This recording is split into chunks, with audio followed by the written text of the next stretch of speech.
Hi guys, welcome to my YouTube channel and fun, informative recipe tutorials. This is where I provide my sweet, loyal subbies and a few curious newbies with secret insider baking knowledge. It's also where I get to let my funny bone loose and be a goofball occasionally because I can. In this tutorial, I'll be showing you how to make my famous creamy vanilla bean icing that I use to ice my ruby red velvet cake and the vanilla butter cake in previous tutorials. It's got to be my favorite icing to make and use in the Cakery.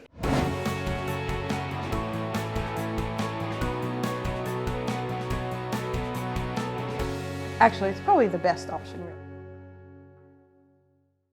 So many of you requested a tutorial on how to make the icing in my last few videos, and I really want this channel to be about us interacting and you getting the knowledge that you crave, not just me harping on about something that I think you want to learn. So go ahead, subbies, you tell me what you'd like to learn about and I'll try my best to make a tutorial for you. All of my recipe tutorials have the recipe and method in the comments below. So if I forget to say something in my video, you can usually find the answer there. Let me know if something doesn't make sense and I'll try and fix it on the next one. Let's ice. Gather your ingredients for the icing. You'll need cream cheese, butter, salt, vanilla bean paste, or 1 real vanilla pod scraped clean, and icing sugar. Leave the cream cheese and butter out while you do other things to let them come to room temperature. It's really important that they both have the same consistency as each other. If they don't, then you'll risk having lumpy icing. If you don't have time to let them both come to room temperature, start with the one that's firmer.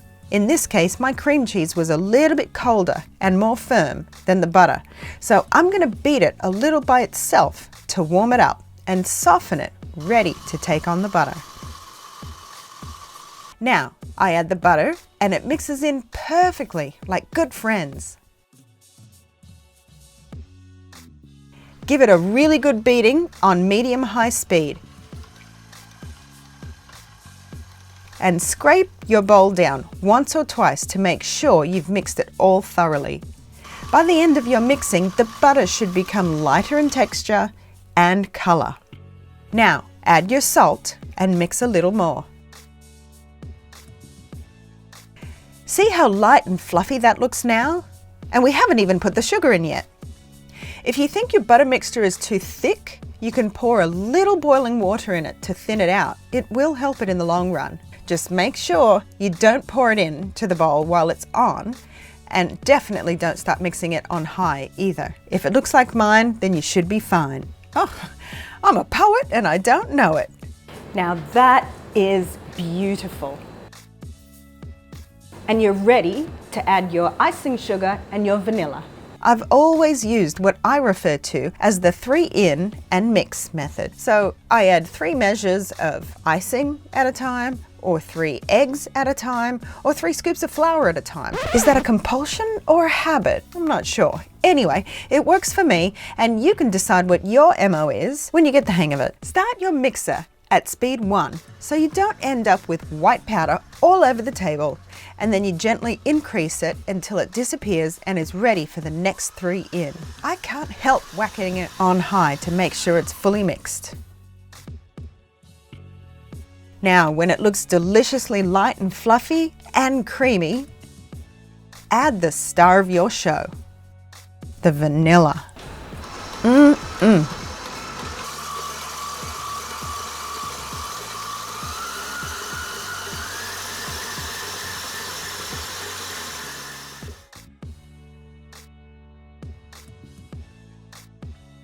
Beautiful, fluffy, creamy butter, vanilla icing.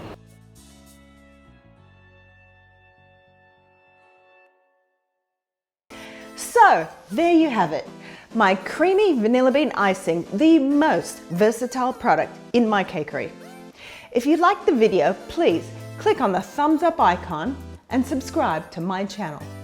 If you have any questions, write them in the comments below and I'll answer them as quickly as I can. Happy icing! And if you have some finished cakes that you want to show me, please post it on your Facebook or Instagram page and tag Jillian's Cakery. Would love to see them. Bye!